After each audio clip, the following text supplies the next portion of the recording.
te va a saltar a A ver vos. ahora, grabar en esta computadora. Ahí empezó a grabar, entiendo yo. Ahí sí. Ok, bueno, Está grabando. menos mal porque le iba a decir la esencia de la vida. Si ya vamos a grabar. Bien, continúo.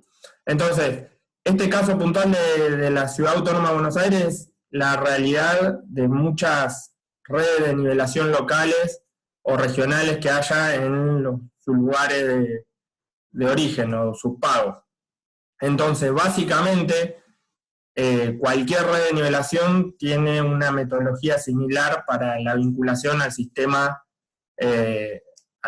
geodésico nacional, ya sea en su aspecto planimétrico o en este caso en su aspecto altimétrico. Y siempre está bueno estar vinculado a los marcos de referencia geodésico nacional para poder relacionarnos con el entorno, o sea, a nivel nacional, y no tener valores, en este caso cotas de niveles o alturas, relacionado a un origen, a un plano de referencia arbitrario. Entonces, todos trabajando en el mismo sistema asegura tener una homogeneidad o una calidad en el trabajo que en algunos aspectos puede ser más o menos importante. En el caso de la capital federal, por su extensión y por su ubicación geológica, se resume a la aplicación de una constante, donde esa constante no es un valor arbitrario, no es, pero no es un valor que sale mágicamente, sino que salió producto de determinaciones, de mediciones que se hicieron a determinados puntos. Y que, o sea, que la mayoría de ustedes no pudo resolver en el enunciado, en la respuesta a ese enunciado. Sencillamente, nosotros podemos vincular cualquier red altimétrica de lo que fuese por la extensión que tiene la Ciudad Autónoma de Buenos Aires. Toda la red de la capital la podríamos haber efectuado o vinculado a través de varios métodos.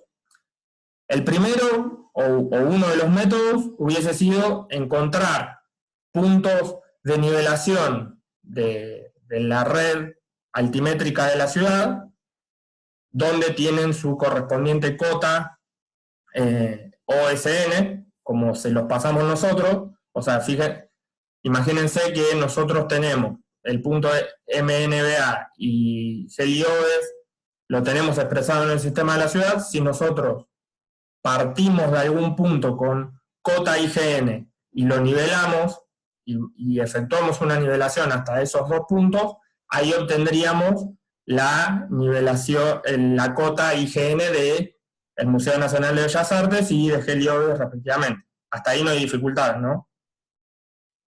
Bien, ese mismo método lo podríamos haber hecho extensivo en toda la capital federal y haber nivelado desde puntos IGN a respectivas ménsulas ubicadas en la Ciudad Autónoma de Buenos Aires. Y de esa forma efectuar una relación, en este caso por haber medido muchas veces sobre muchos puntos de la Ciudad Autónoma de Buenos Aires vinculados a cota IGN, hubiésemos podido efectuar, por ejemplo, un ajuste y encontrar el valor más probable o la constante más probable que asegure la vinculación entre un sistema y el otro. Y hubiésemos podido llegar a un valor muy parecido a el valor que figura, que ustedes colocaron como factor de conversión, el 12001. Bien, hasta ahí hubiese sido una metodología para vincular OSN con SRN16. La otra metodología, que fue la que se decidió, simplemente consistió en ir a nivelar desde un punto IGN el origen altimétrico de la ciudad o del sistema OSN.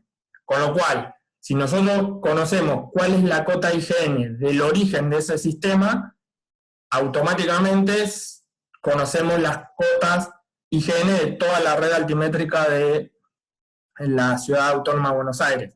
¿Me siguieron? Entonces, si ustedes se fijan en el documento que les adjunté el link en la clase pasada, que era el que relacionaba los orígenes en la Ciudad Autónoma de Buenos Aires respecto a SRBN, ustedes pueden ver que el cero altimétrico de la ciudad o de OSN se encuentra 100 pies ingleses por debajo de la estrella de la Catedral Metropolitana, que está ahí en Plaza de Mayo. Ustedes van a ver una figura sobre el piso en una de las puertas principales de la catedral, y sobre ese punto 100 pies ingleses para abajo, o 34.479, no me acuerdo si ese es el valor correcto, ahí se encuentra el origen altimétrico, con lo cual simplemente vinculando el origen representamos y calculamos las cotas SRN16 de todas las ménsulas de la Ciudad Autónoma de Buenos Aires, suponiendo obviamente que todas las ménsulas se encuentran en estado inamovible o en el mismo estado en el cual fueron vinculadas al sistema OSN en su origen. Si eventualmente un comitente decidió mover esa ménsula, bueno, ella no va a estar vinculada ni a OSN ni a SRN16. ¿Se entendió todo ese sentido lógico? O sea, es para que comprendan, o sea, es una herramienta poderosa para que algún día, si ustedes lo necesitan, puedan vincular los sistemas locales altimétricos que tengan en su pueblo a SRN16.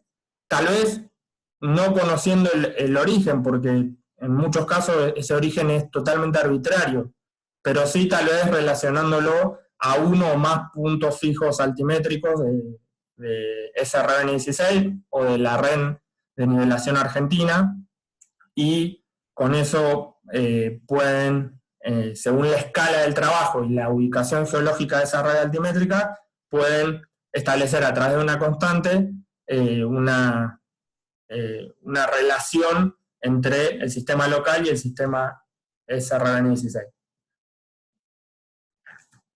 ¿Alguna inquietud hasta acá? ¿Les aportó algo? A ver, ¿lo habían pensado de esa forma?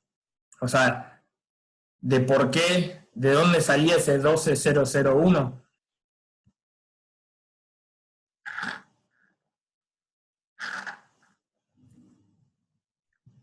¿Están ahí todavía? Ok. Asumo de que quedó clarísimo o que los confundí del todo, pero ténganlo en cuenta de que no es una simple constante, sino que hay una razón, una lógica por la cual surgió ese valor. Y eso es lo que quiero que quede plasmado, reflejado en los informes, no que simplemente a través de esa constante sale mágicamente de un lado hacia el otro. Entonces, analizando esta pregunta, con toda esa introducción, en cuanto dice qué ventaja tiene este tipo de altura en el ámbito de la Ciudad de Buenos Aires, en realidad, como ventaja o para aprovechar el SRN16 como tal, no tiene mucha ventaja más que la unificación o la vinculación a un sistema nacional que me permita relacionar magnitudes altimétricas de la Ciudad Autónoma de Buenos Aires con cualquier otro lugar del territorio nacional. O sea, en ese sentido, para, por ejemplo, organismos nacionales que necesitan tener un sistema altimétrico unificado, presentar los trabajos en este sistema SRN16 es fundamental y es un aporte valioso. Pero no deja de ser, por la extensión de la ciudad y por por la ubicación favorable que tiene, no deja de ser más que una constante, con lo cual la representación del escurrimiento de las aguas, que a varios les gusta mencionar ese término, se va a dar tanto en el sistema OSN como en SRN16, porque lo único que estamos haciendo es subir o bajar una constante.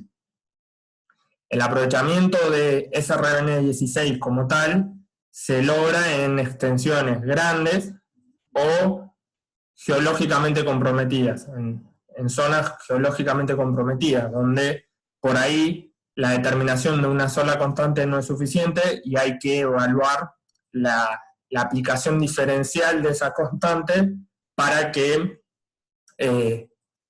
represente la variación, por ejemplo, de un modelo de geoide local. O sea, no es mi idea meterme en esa palabra todavía, pero tener en cuenta esa diferencia, cuándo se puede usar un valor puntual o cuándo es necesario recurrir a algún cálculo un poco más refinado. Entonces, en esos casos donde la topografía o algún otro factor hace que un solo valor no sea suficiente, ahí es donde entra en juego SRN16, donde sus alturas están determinadas en términos de números geopotenciales, que eso es otra palabra que todavía no quiero meterme, pero permite relacionar la alta precisión relativa que tiene la nivelación geométrica de alta precisión, que es la que se usó en estos casos, con la realidad física a partir de la medición de gravedad. Entonces, la combinación de esas dos magnitudes hacen que el ajuste sea benigno y por lo tanto se puede aprovechar las bondades de las dos magnitudes. Entonces, pasando en limpio, la ventaja en este tipo, en la Ciudad Autónoma de Buenos Aires, es mínima, salvo si se lo está contrastando con algún organismo, con algún requerimiento, algún organismo nacional, por ejemplo, que necesite vincular trabajos en las distintas jurisdicciones. O sea, a los efectos del escurrimiento de agua es indistinto. ¿Existe una única metodología para su determinación en cuanto a esta segunda?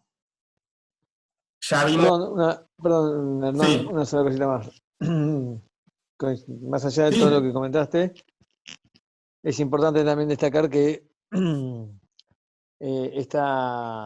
usar un mismo tipo de altura en todo el territorio nacional y sobre todo en la ciudad hace que se compatibilice con la provincia, porque la provincia de Buenos Aires utiliza cota IGN, ¿sí? Esto quiere decir que en muchos municipios que permiten la construcción a partir de una determinada cota, por ejemplo el municipio de Tigre, donde le permiten construir a partir de una determinada cota que es referida a la cota de higiene. Con lo cual, digamos, de alguna manera, si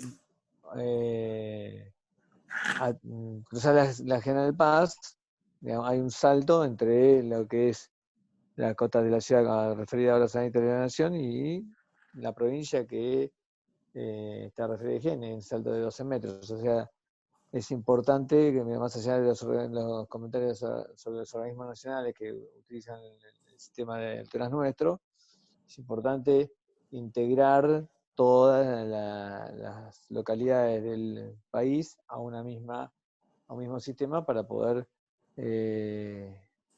digamos, cuando uno realiza los modelos digitales de elevación y los vincula y los georreferencia altimétricamente, que todos tengan la misma cota para después poder integrar la misma fuente de información y el mismo plano de referencia.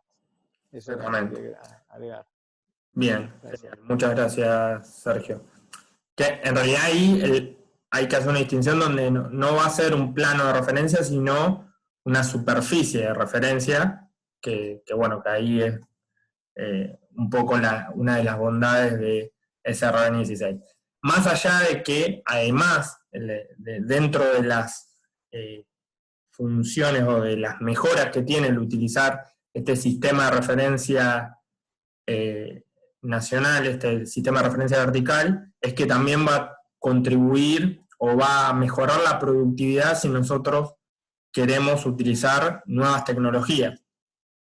No me quiero meter tampoco en esto porque lo vamos a ver alguna vez en Topo 4, pero si nosotros estamos trabajando con GPS, probablemente el utilizar GPS ya de por sí nos mejora la productividad y nos permite, hay un camino más o menos directo, teniendo en cuenta ciertas suposiciones, ciertas licencias y en algunos casos puntuales podemos tener un camino directo desde alturas elipsoidales determinadas con un GPS a alturas ortométricas vinculadas a ese RB16.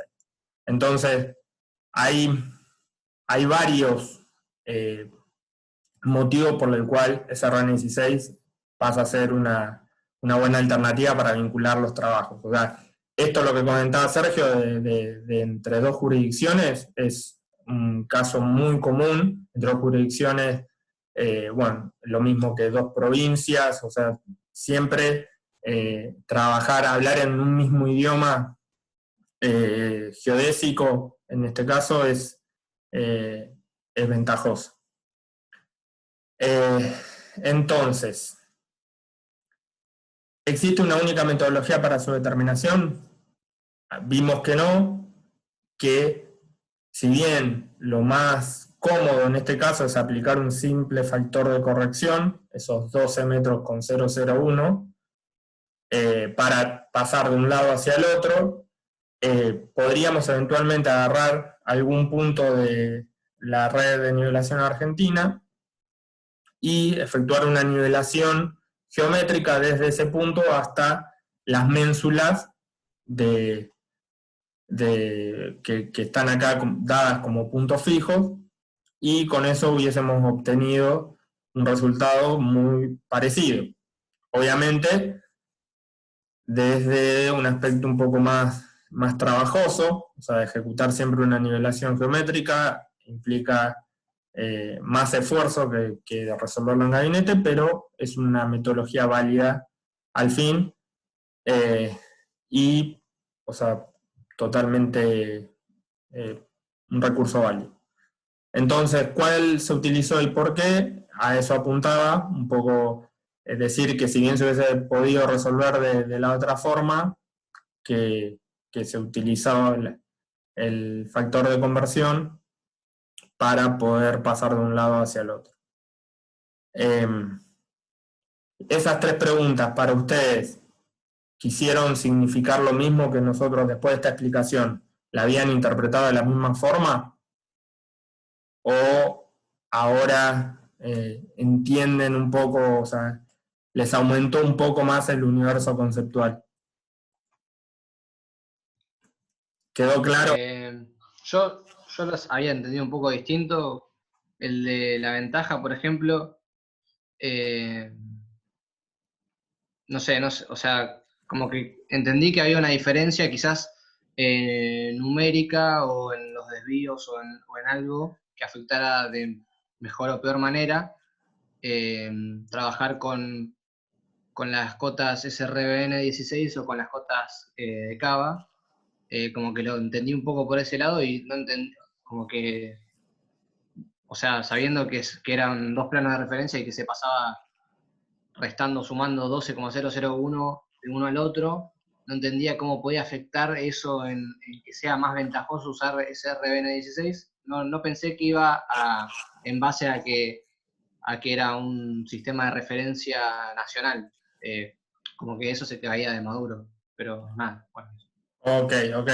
Acá en realidad la precisión relativa te la está aportando OSN, o sea, nosotros la infraestructura altimétrica queda en esa red que te apoyaste, OSN, y nosotros solamente la integramos a nivel nacional con ese coeficiente.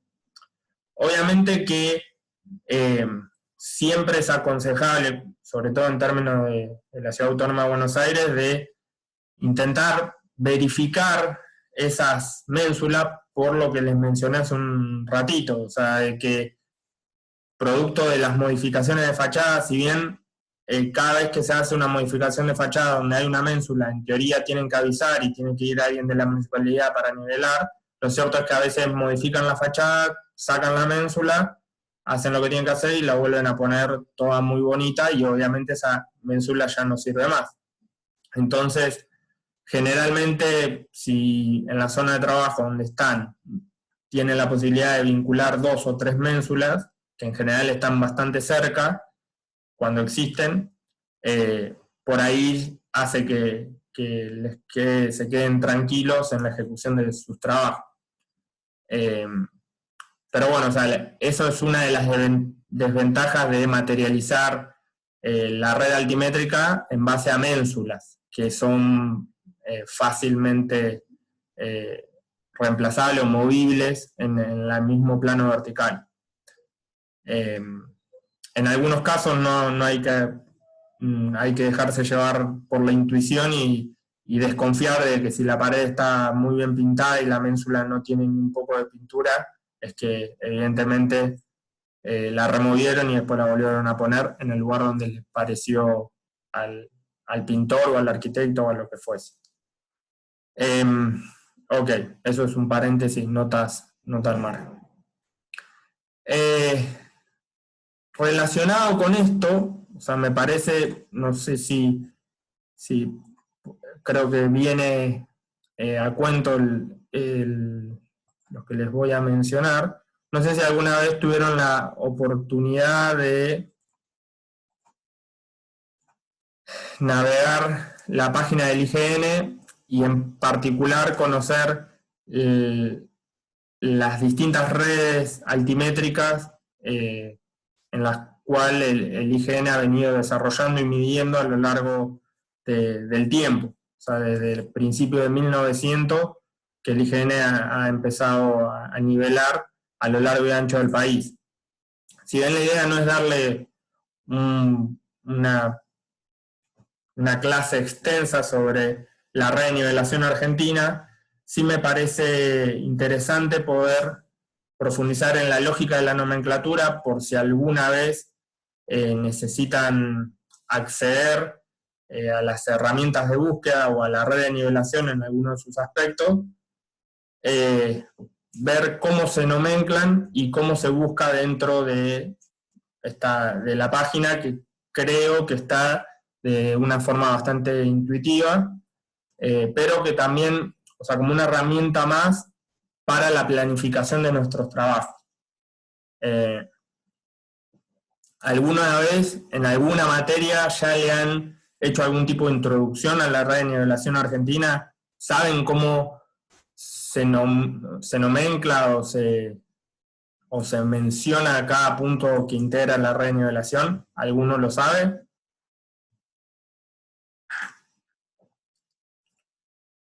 La idea mía no es aburrirlos con esto, o sea, si hay algunos, si ya lo vieron en otra materia, o sea, lo paso por alto porque por ahí puede ser no tan interesante para algunos, pero si no, me parece que es algo para mencionar. Bien. La clase pasada Sergio mencionó de que había, cuando hablaron de el coeficiente, el error kilométrico, que hablaron de un coeficiente K que era de 3, 5 y 7 milímetros por la raíz de L en kilómetros. Bien, se refería estrictamente a estos 3 órdenes de nivelación que tiene el IGN, que son distintos órdenes, pero distintas estrategias de medición, distintos estándares de medición para cada una de las líneas que se midieron en cada uno de los órdenes. Nosotros acá tenemos, por ahí acá se ve un poquito mejor, la línea de alta precisión, que es la que se mide con un estándar, con un K igual a 3 milímetros de la cual es la red de primer orden en términos altimétricos. Luego tenemos una red de precisión que se desarrolla en el interior de los polígonos que generan esta red, estas líneas de nivelación de alta precisión. Fíjense que se forma como una especie de geometría en estos puntos violetas se forma una especie de geometría que forma unos anillos o unos polígonos, como le decimos nosotros, y en el interior existen densificaciones que son la red de precisión y la red de topográfica respectivamente.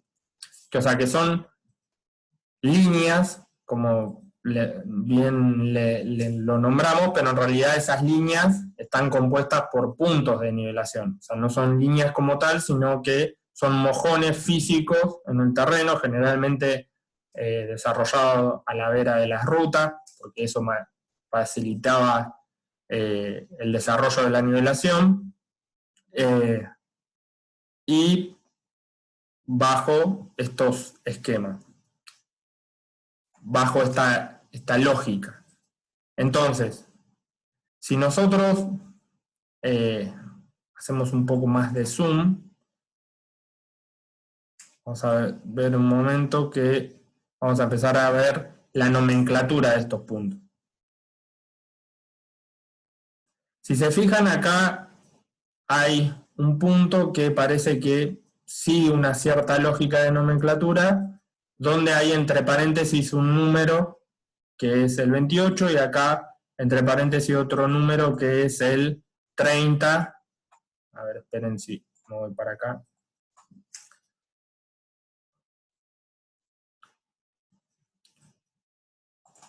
Lo intenté hacer en forma dinámica y lo que se hace en vivo a veces tiene su costo. Imaginemos algún polígono chico como este. Entonces, fíjense, este punto, esta línea que ustedes ven acá, corresponde a la línea 207 de alta precisión. Me doy cuenta que es la línea de alta precisión, que es una línea de alta precisión porque tiene una N mayúscula en el interior de su nomenclatura. Fíjense que esta N es mayúscula y esta N que continúa acá también tiene una N mayúscula. Entonces, esto identifica que es una línea de alta precisión. Siempre va a tener los dos dígitos como PF en mayúscula, un número que le sigue, que ese va a ser el punto que va a individualizar al mojón dentro de la línea de nivelación, en este caso es el 53 de la línea 207. Si ustedes observan, este 207 está entre paréntesis. Cuando la nomenclatura está entre paréntesis, significa que es una línea de alta precisión que fue construida y medida posterior a la promulgación de la ley de la Carta en el año 1941. Eso es una distinción que se hizo a nivel nomenclatura en el IGN para diferenciar los estándares de medición en un caso y en el otro, o sea, bajo ciertos estándares, cuando se les dio la potestad al IGN de materializar, definir, mantener y materializar los marcos de referencias geodésicos nacionales, respecto de la actividad que venía haciendo como actividad militar previa a esta promulgación de la ley de la Carta. Entonces, acá tenemos la línea 207 y la línea 206. Si vamos viendo. ¿Se cortó? No, la línea no se cortó, lo que se cortó puede ser la conexión. No sé si... A ver, ahí.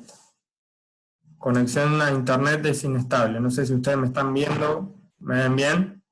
Ahora sí, ahora sí. Ahora sí. Ahora sí. No se escuchaba. Ok. Bien. Entonces,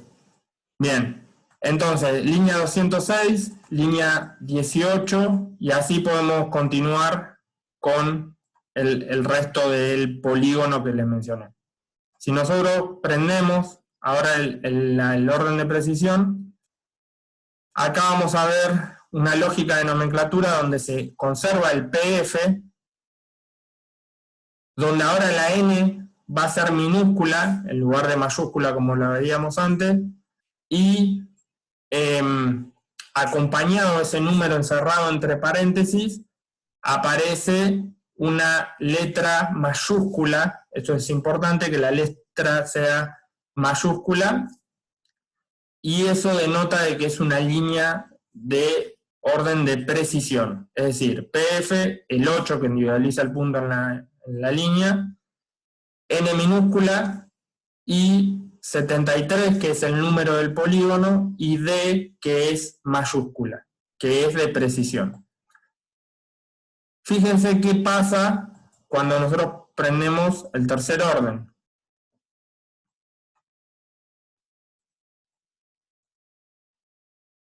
Bueno, justo agarré uno que no tenía topográfica. Vamos al otro.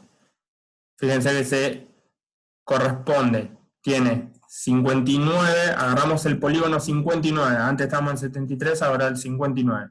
59C, al tener la C mayúscula, eso es una línea de precisión. 59B larga, mayúscula, esto también es una línea de precisión. Pero fíjense los puntos que están en color naranja. Acá aparece un punto de la línea 59, pero J minúscula. Cuando el último carácter que acompaña a la nomenclatura es una letra minúscula, eso es una línea topográfica. Y si el último carácter es una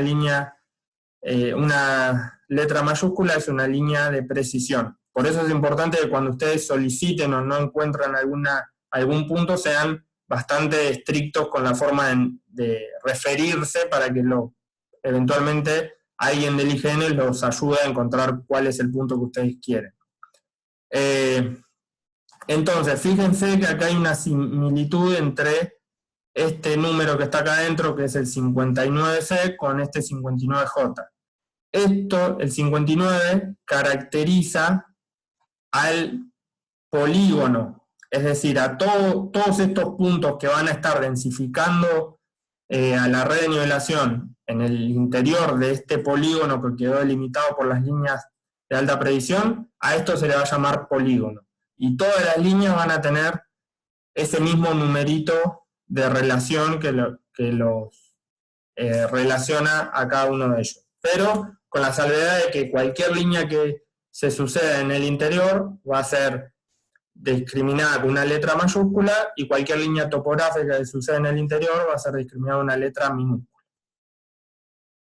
Las líneas de alta precisión que encierran a ese polígono no tienen ninguna relación en cuanto a su numeración. No es que esta tiene que ser la 1, la 2, la 3 y la 4. Puede ser cualquier nomenclatura asociada. Sí, los que están acá adentro en el interior del polígono. ¿Se entiende? Entonces,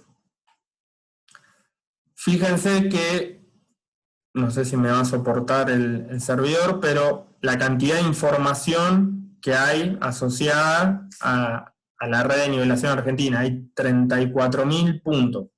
Si bien varios de ellos a la actualidad están destruidos, sí o sí van a tener alguna información altimétrica en la zona donde ustedes estén trabajando. Tal vez algunos kilómetros más, algunos kilómetros menos, pero la densidad es tan grande que seguramente haya algo para encontrar.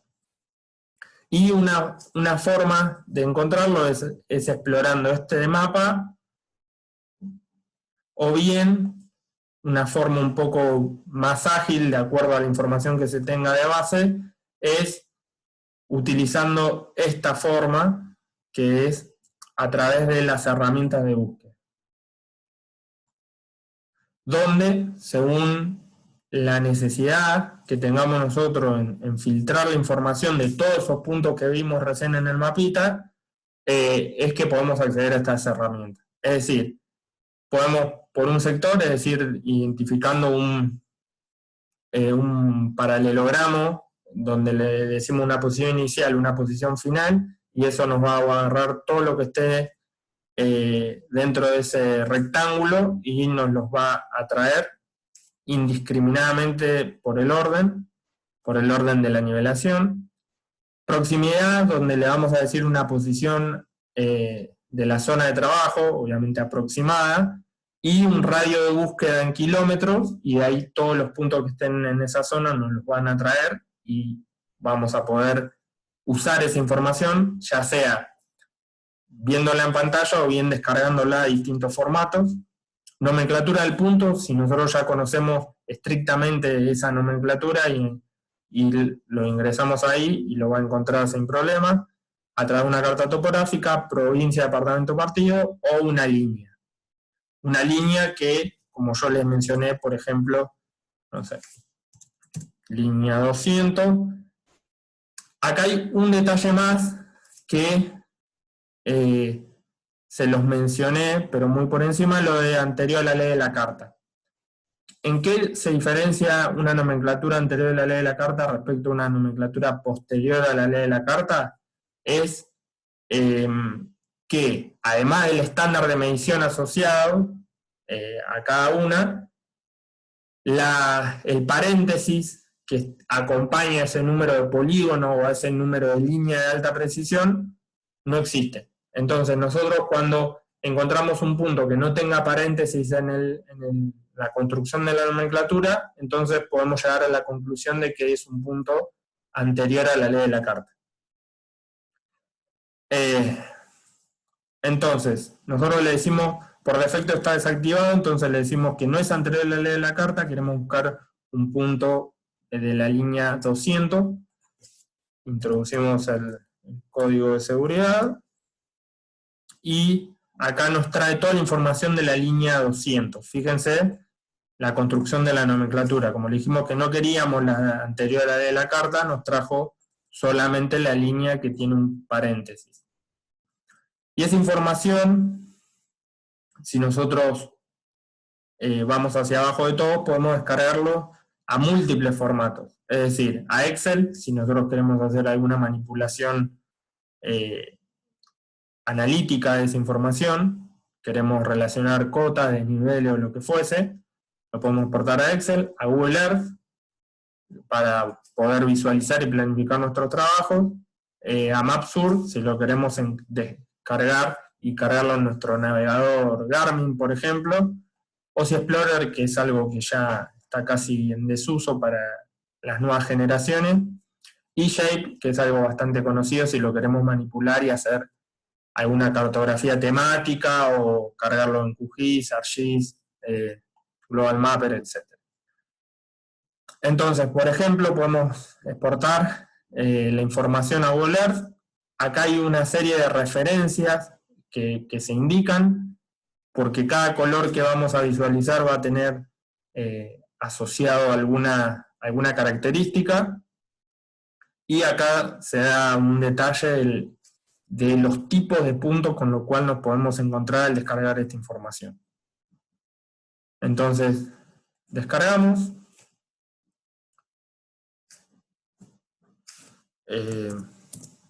Ponemos N200, por ejemplo, y podemos abrir la información, que si ahora les comparto Google Earth, acá podemos ver el desarrollo de la línea N200. ¿Dónde? Podemos ver, en este caso, dos colores a simple vista. Uno es el amarillo, en el cual tiene una precisión planimétrica de esas coordenadas de 500 metros, donde 500 metros se lo colocamos en forma exagerada para indicar de que ese punto, las coordenadas de ese punto están determinadas a partir de cartografía existente, monografías o cualquier otra información en gabinete que al momento de efectuar la nivelación, imagínense en el año 1900 y algo, no existía el navegador y por lo tanto no era tan fácil determinar unas coordenadas con cierta precisión, con precisión razonable. En los puntos que vamos a encontrar con color verde, vamos a tener casos con precisiones de 15 metros, casos verdes, donde en esta oportunidad se le logró ubicar el punto y determinar unas coordenadas con una predicción del navegador. Hoy en día la predicción del navegador por ahí suele estar en un orden inferior, o sea, en cuanto a los 5 o 8 metros, según especifican cada uno de los fabricantes. Eso también es un tema discutible, pero nosotros decimos que con 15 metros va a ser predicción suficiente para que si ustedes lo cargan en sus celulares o en sus navegadores, pongan esas coordenadas y seguramente vayan al campo, miren a su alrededor y lo vayan a encontrar en caso que el punto exista todavía y no lo hayan destruido.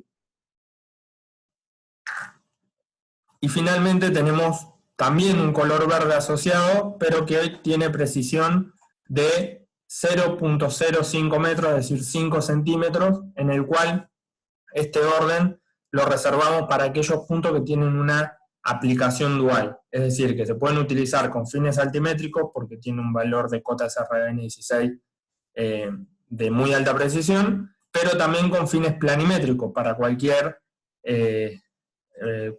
medición o cualquier vinculación con GPS que se tenga que hacer, se puede apoyar como un punto planialtimétrico que vincula tanto o simultáneamente a PostGuard 07 y a SRBN16.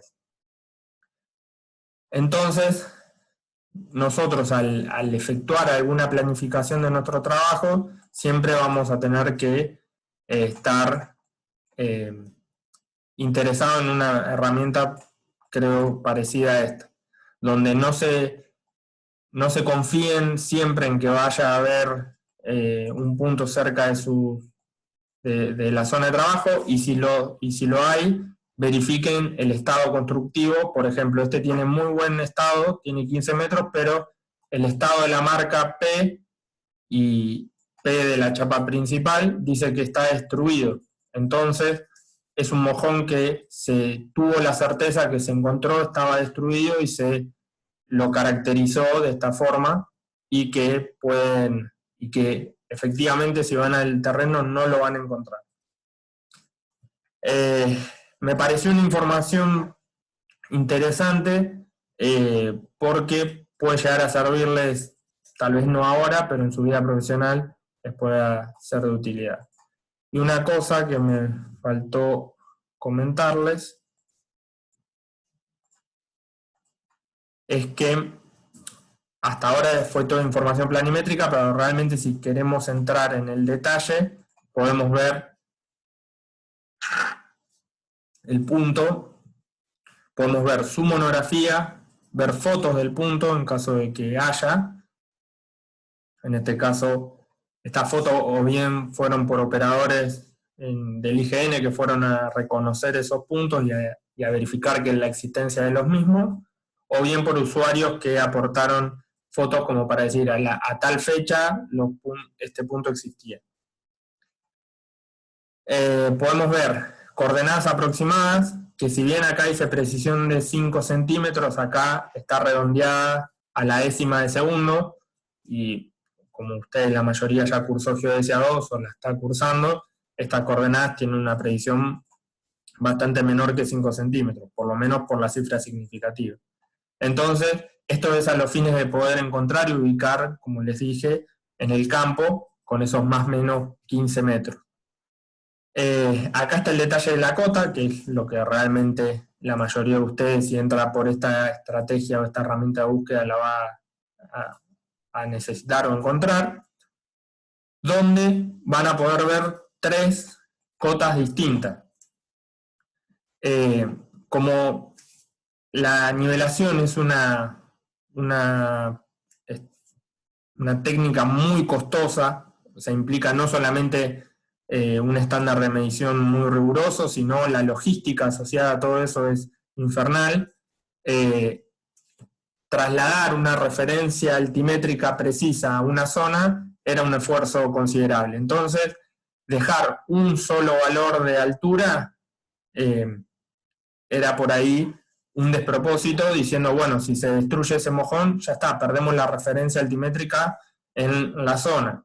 Con lo cual, se asociaban y se construían dos marcas auxiliares a esta chapa pilar o chapa principal de este punto.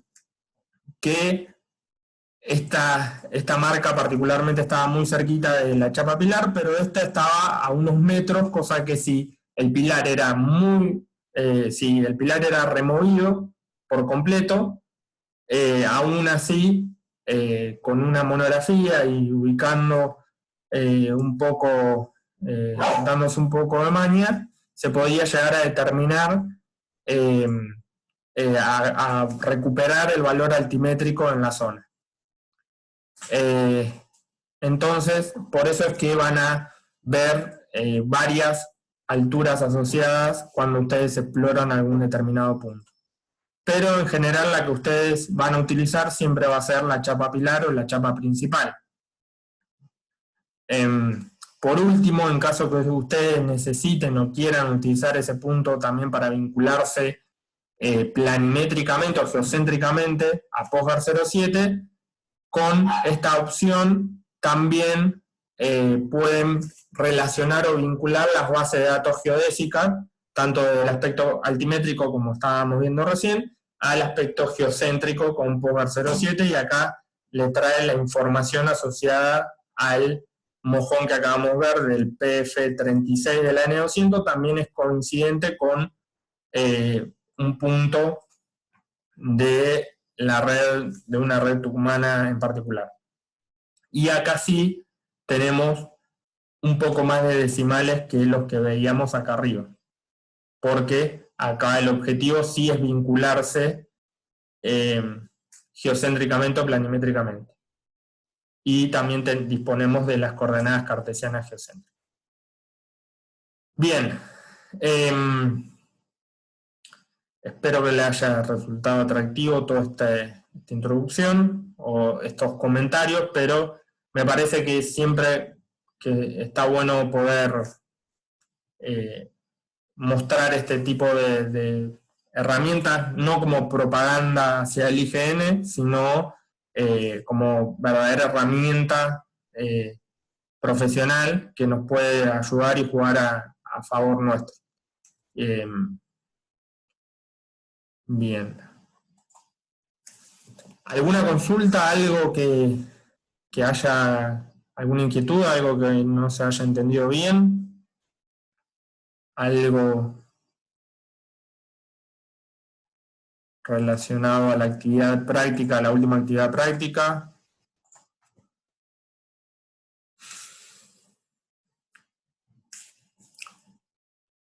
Nada. Al final en esta clase van a ser protagonistas y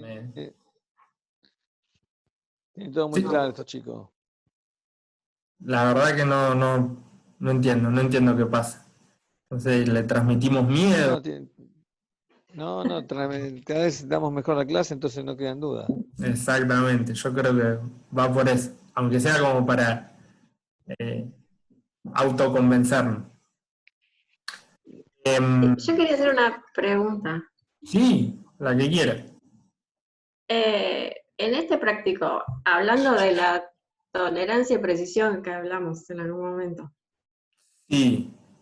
La tolerancia serían los 7 milímetros por la raíz de la distancia. Uh-huh. Y la precisión, ¿qué son los errores de las cotas compensadas? Ok, bien. Si vamos a las exigencias del trabajo en particular, nosotros cuando definimos la precisión altimétrica asociada a los puntos de apoyo, lo definimos como 4 centímetros. Con lo cual, cualquiera de los itinerarios ajustados hubiese sido suficiente para satisfacer esas condiciones. Sin embargo, como pudimos ver después de los resultados, por más que ustedes no lo pudieron comprobar con sus mediciones, sino con un set de datos de años anteriores, pudimos comprobar de que la nivelación geométrica entrega mucho más que 4 centímetros para la geometría de la red y la extensión de la red planialtimétrica que propusimos. Entonces, en eso se mencionó en algún momento en la clase pasada de intentar llegar a un estándar de un K igual a 7 milímetros. Que eso es otro tema para aclarar, de que los 3, 5 y 7 milímetros que definió el IGN son en base a sus estándares y a las recomendaciones internacionales de una determinada época. Hay ciertos países que en lugar de tener 3, 5 y 7 tienen 4, 8 y 12. O sea, son estándares distintos y por lo tanto sí es importante respetarlos para poder, por ejemplo, materializar un marco de referencia nacional. Ahora bien, como ustedes como profesionales pueden tener sus propios K y esos K van a variar de acuerdo a la exigencia del trabajo en particular. O sea, en algunos será 7, en algunos será 10 milímetros, en otros será 1 milímetro si están haciendo algún tipo de nivelación científica, como se le llama.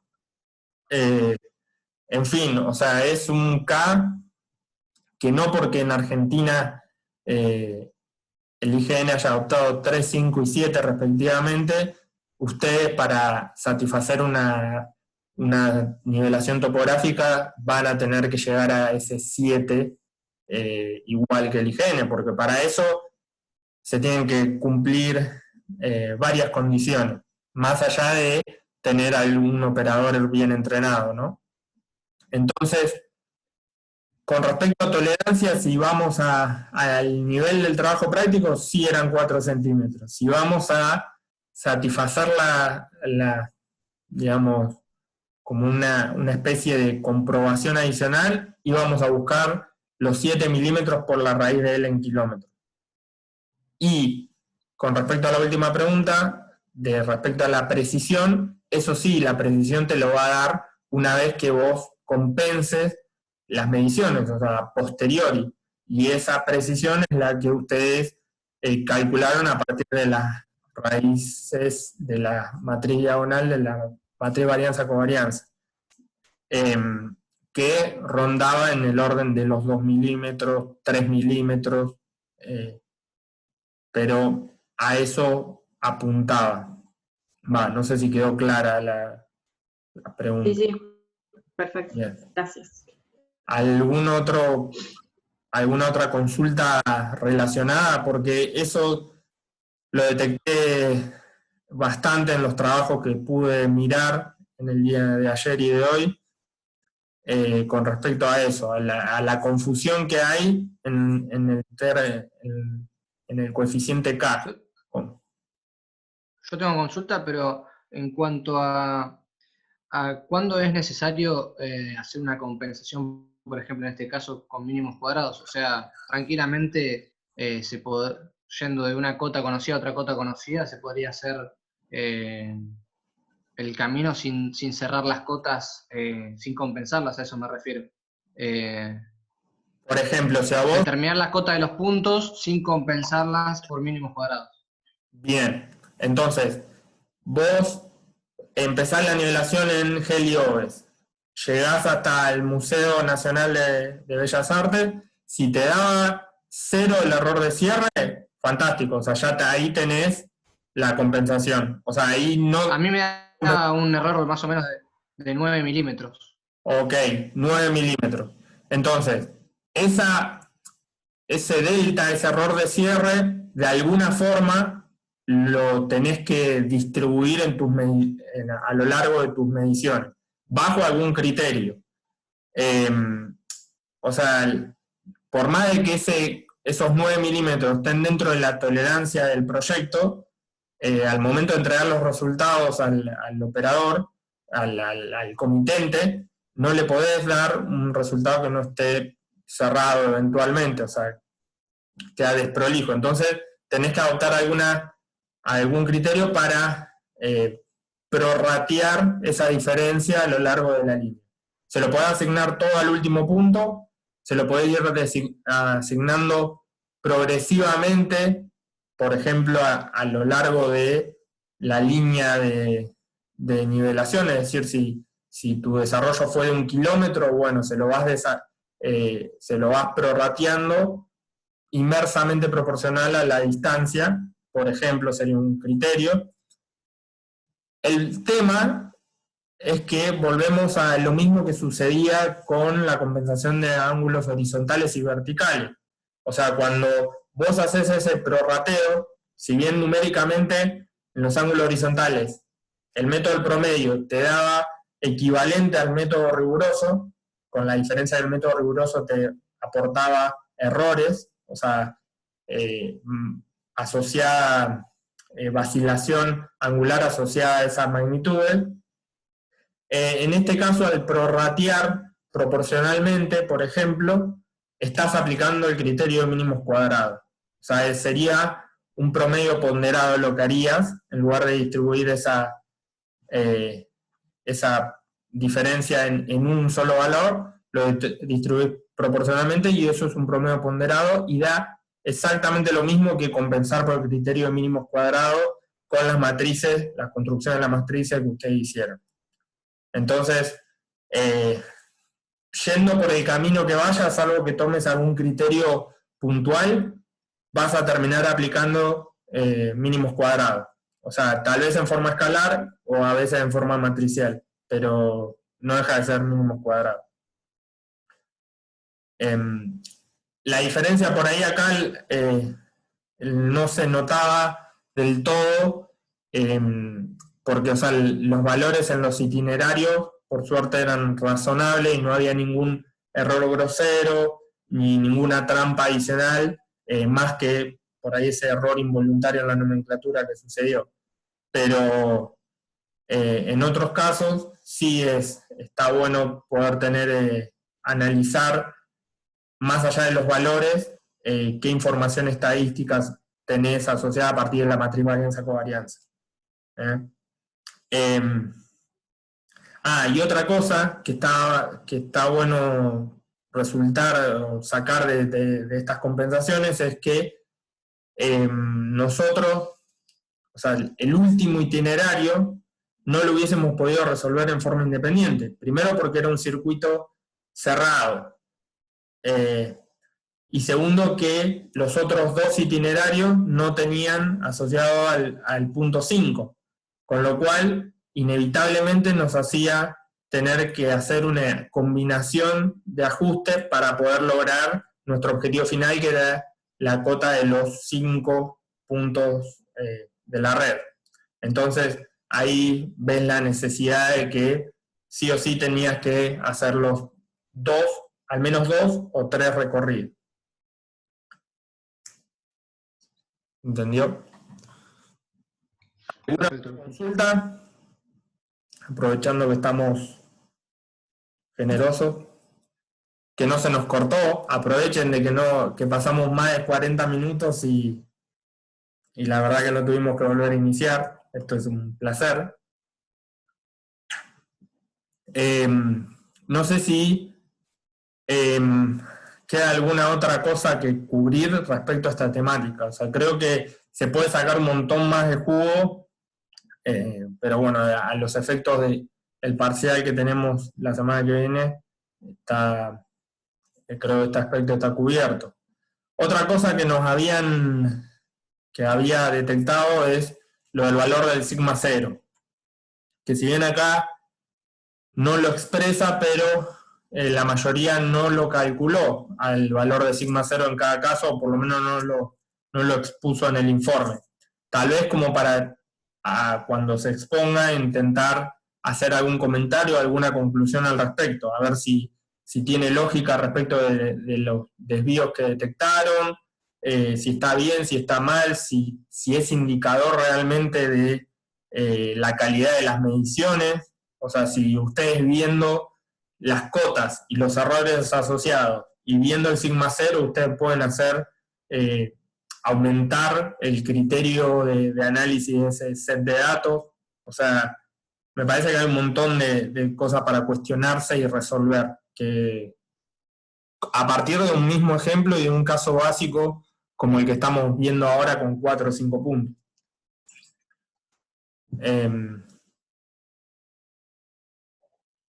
No sé si algo más. Al final me hicieron hablar más a mí. Yo pensé que iba a ser distinto, pero en realidad vi participar a muy poca gente, o sea, más allá de las inquietudes de Cecilia, de Juan. O sea, me parece que está bueno de empezar a soltarse, porque no es que por ahí la actividad fue muy trivial, sino que fue en aspectos generales, hay un montón de cosas para corregir en el buen sentido en cada actividad práctica, en particular en esta. Y sin embargo, o respondí todas las que me acuerdo, pero sé que debe haber varias en las que ustedes pueden aportar dudas y que por ahí sus dudas sean dudas del resto y que no se animan a preguntar. O sea, creo que es el momento indicado para poder eh, agarrar y sacarse todas las dudas.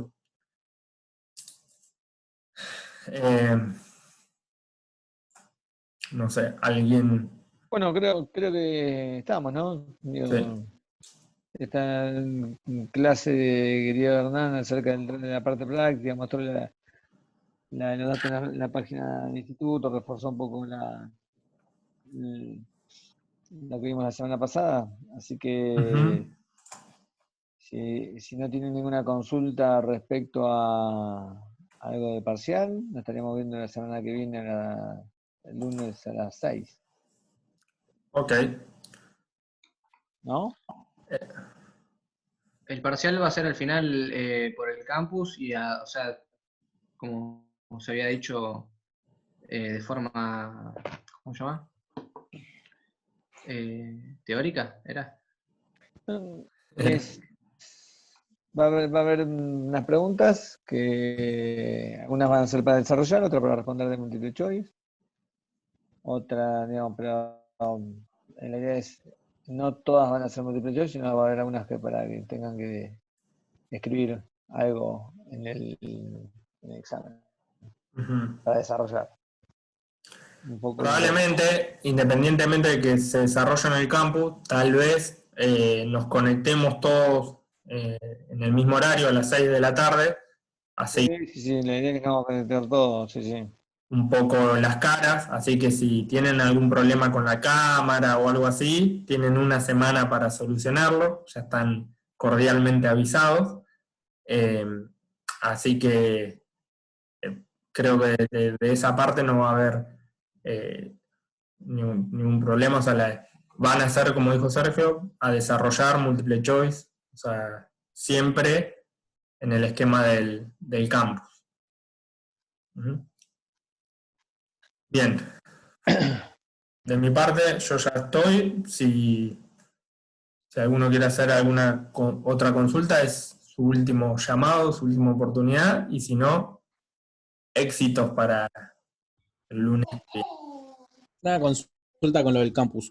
Todavía no rendí nada por el campus. ¿Cómo es entrar y descargar un link? No. Ahí hay un cuestionario, va a estar cargado un cuestionario y el cuestionario lo van a descargar y les van a aparecer las preguntas que tienen que responder. Eso tiene un tiempo.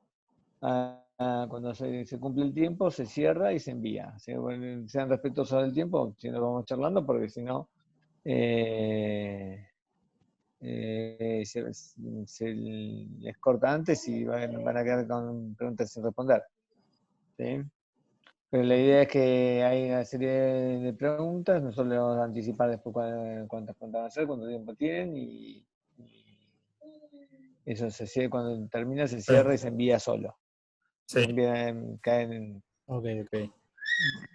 Sí, al momento de la hora del parcial se va a abrir, se va a habilitar ese espacio y ustedes van a empezar a contestar como si fuese un Google Form, o sea, parecido a un Google Form, pero embebido en el campus de la facultad. O sea, no es complejo para desarrollar si tenés en cuenta todo el conocimiento previo para hacerlo.